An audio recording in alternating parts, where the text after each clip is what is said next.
Perkenalkan, saya Kumala Devi Widya Putri akan menjelaskan proyek perpustakaan sekolah dengan Sistem Informasi Perpustakaan atau SIPUS. SIPUS merupakan sistem yang dirancang dan dikembangkan untuk mengoperasikan dan mendukung pengelolaan perpustakaan. Dalam hal ini adalah perpustakaan sekolah. SIPUS memudahkan pustakawan dalam melakukan pengelolaan dan penyajian koleksi. Sebelum memasukkan data pada perpustakaan sekolah ini, diperlukan database pada PHP-MyAdmin, sehingga data-data yang dimasukkan dapat tersimpan. Cara membuat database pada PHP-MyAdmin adalah sebagai berikut. Pertama, buka SAM, kemudian klik Start pada Apache dan MySQL. Kemudian klik Admin untuk mengarahkan kepada localhost PHP-MyAdmin. Nah, nanti pada PHP-MyAdmin akan muncul database SIPUS. Jika tidak ada database SIPUS, dapat klik baru untuk membuat database baru. Kemudian pada database SIPUS ini terdapat 3 tabel, yaitu tabel anggota, buku, dan peminjaman. Tabel-tabel ini nantinya akan menyimpan data-data yang telah dimasukkan pada website perpustakaan sekolah. Misalnya pada anggota. Pada anggota ini strukturnya terdapat ID anggota, kode anggota, KTP, nama, gender, dan alamat. Nanti nama-nama yang diinput pada menu anggota akan tersimpan pada tabel anggota. Begitu pula dengan tabel buku dan peminjaman. Untuk menambahkan submenu pada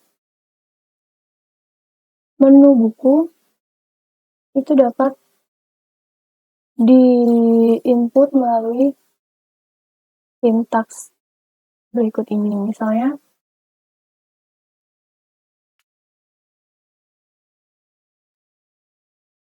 dengan menambahkan sintaks ini akan berpengaruh kepada menu buku, yaitu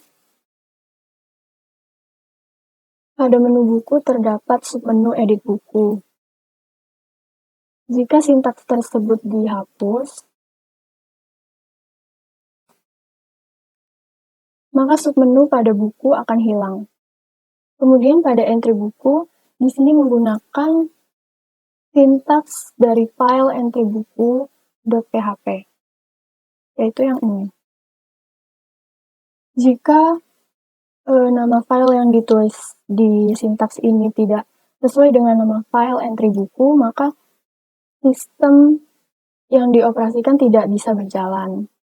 Selanjutnya, pada sintaks entry buku, sintaks ini digunakan untuk memberikan perintah untuk memasukkan kode buku, judul, pengarang, penerbit, tahun terbit, ISBN, subjek, kota terbit, call number, dan catatan ke menu buku. Kemudian, setelah selesai menginput, maka akan ditampilkan hasil sebagai berikut. Contohnya, klik entry data buku untuk memasukkan koleksi buku. Berikut adalah hal-hal yang harus diisi pada submenu entry data buku.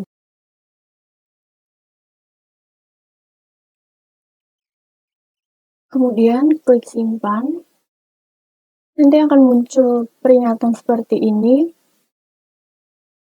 yang menandakan bahwa buku yang tadi di entry sudah tersimpan pada menu buku dan tabel buku pada PHP-MyAdmin.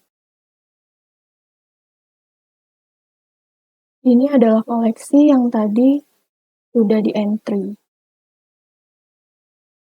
Kemudian pada submenu monitoring data buku, ini digunakan untuk memantau koleksi yang sudah dimasukkan. Sintaksnya adalah sebagai berikut. Pada monitoring data buku ini terdapat opsi untuk edit dan hapus buku. Kemudian Sintaks ini digunakan untuk membentuk tabel pada submenu monitoring data buku. Adalah sebagai berikut. Ada nomor, kode buku, judul, pengarang, penerbit, tahun terbit, ISBN, subjek, kota terbit, call number, dan aksi. Jika sintaks yang membentuk kolom kode buku ini dihapus, maka pada submenu monitoring data buku tidak akan muncul kode buku dan penempatan koleksi buku yang telah dimasukkan pada submenu entry buku akan berantakan. Kemudian untuk melakukan edit buku, dapat ke menu monitoring data buku, kemudian klik edit pada salah satu koleksi. Kemudian isi hal yang mau diedit. Misalnya kita ingin menambahkan subjek. Jika sudah selesai edit, klik simpan. Maka koleksi yang tadi diedit akan berubah seperti ini.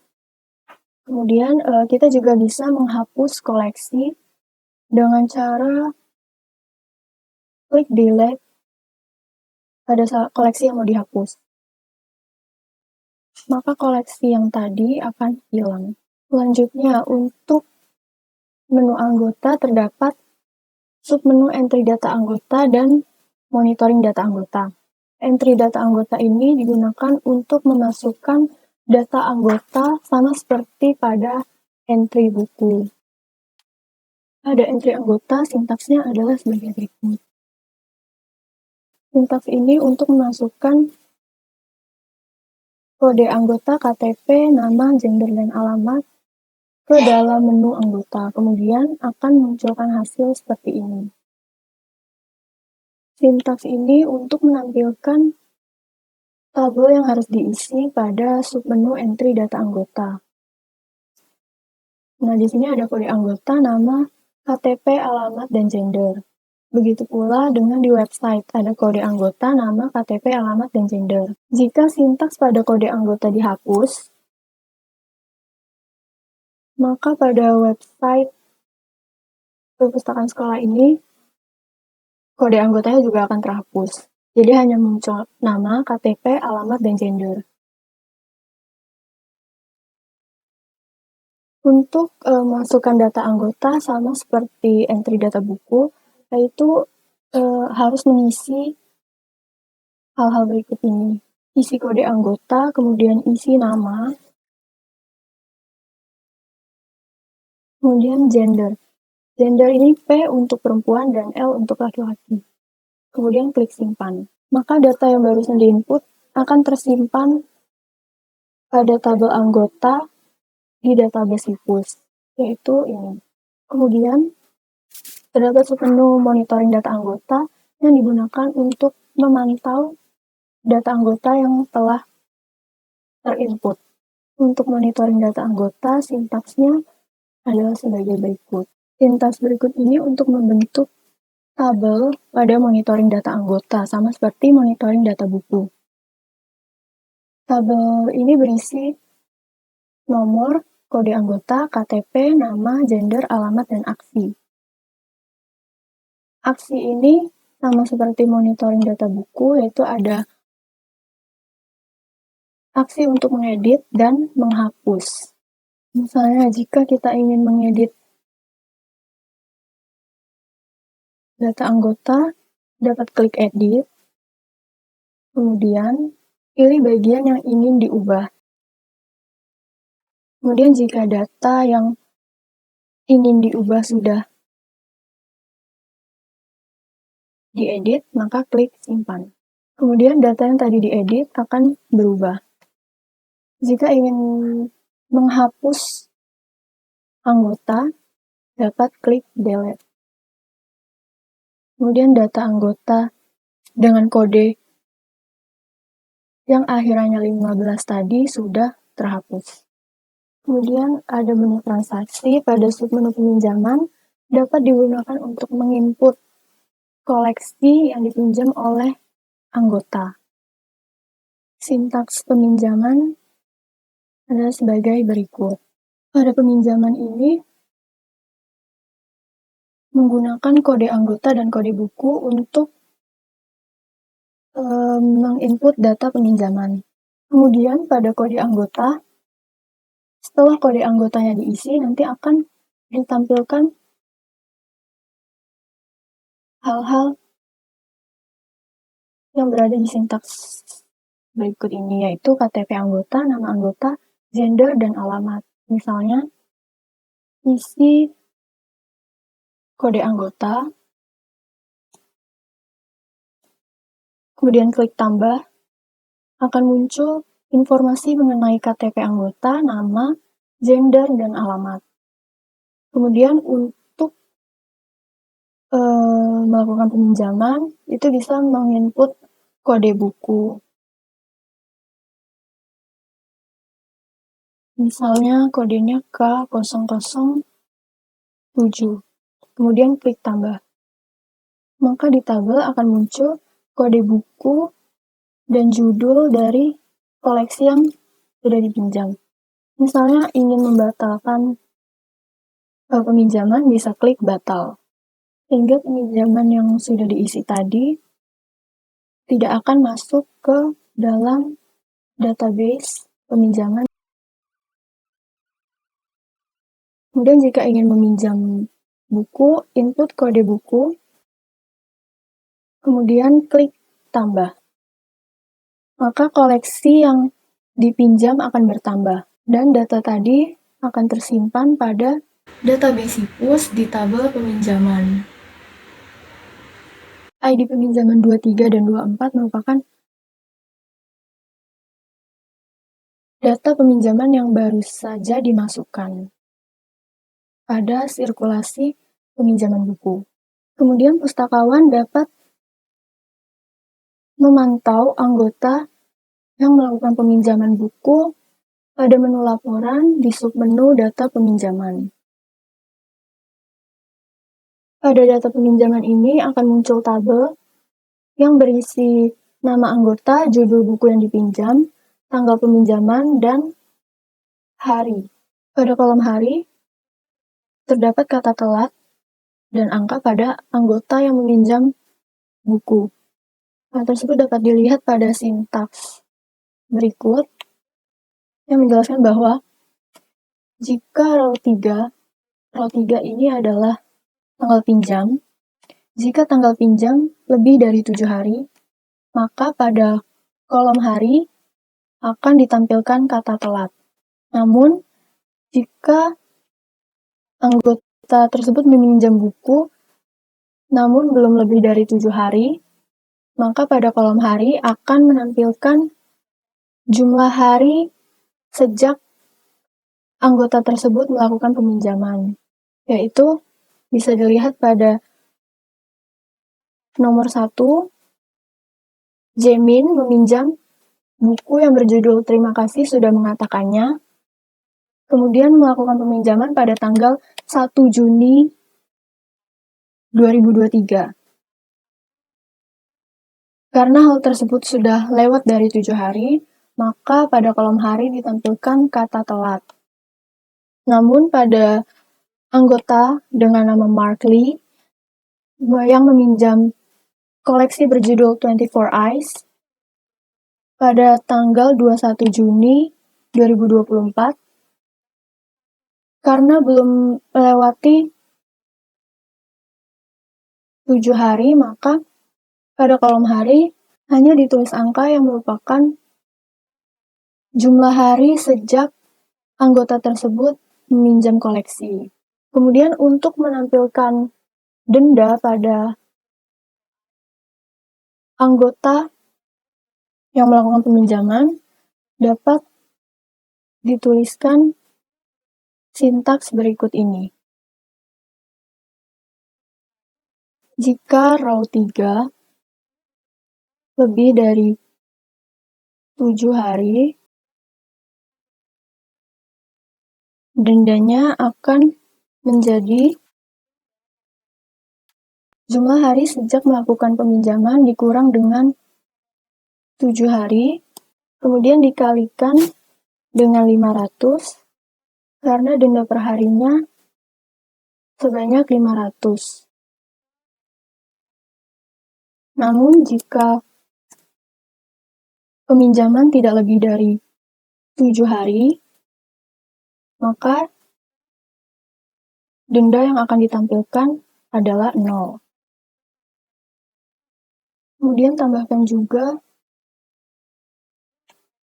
kolom denda pada sintaks berikut. Kolom denda ditambahkan setelah kolom hari. Maka akan muncul jumlah denda pada anggota yang telat. Misalnya pada Najemin, karena sudah meminjam dari tanggal 1 Juni 2023, maka dendanya menjadi 190.000.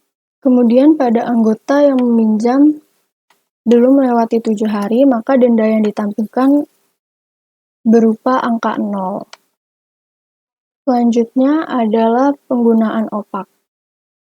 Opak ini digunakan oleh pemustaka untuk mencari informasi yang dibutuhkan dengan menggunakan judul buku atau pengarang. Pencarian buku ini datanya diambil dari tabel buku dengan menggunakan judul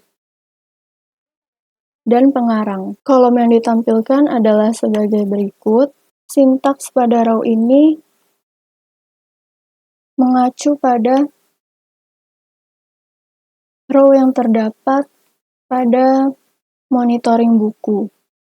Bisa dilihat di sini bahwa judul terdapat pada row kedua, pengarang pada row ketiga, dan ISBN terdapat pada row ke-6. Sehingga pada menu opak mengikuti row pada monitoring buku. Untuk menangkap variabel dari judul buku, pengarang, dan ISBN. Kemudian sintaks ini adalah untuk menentukan warna dari tabel yang ditampilkan. Misalnya diubah menjadi, maka warna pada tabel akan berubah menjadi orange. Kemudian untuk mengoperasikan opak, pemustaka dapat mencari koleksi yang dibutuhkan dari judul buku atau pengarangnya. Misalnya, pemustaka ingin mencari buku yang berjudul Kesetiaan Mr. X, maka pemustaka dapat memasukkan judul buku atau pengarang dari koleksi yang ingin dicari. Misalnya, kita memasukkan nama pengarangnya. Kemudian, klik Enter, maka akan muncul judul-judul koleksi dari pengarang Keigo Higashino yang sudah dimasukkan sebelumnya pada menu entry data buku. Sekian yang dapat saya jelaskan mengenai sistem informasi perpustakaan pada proyek perpustakaan sekolah.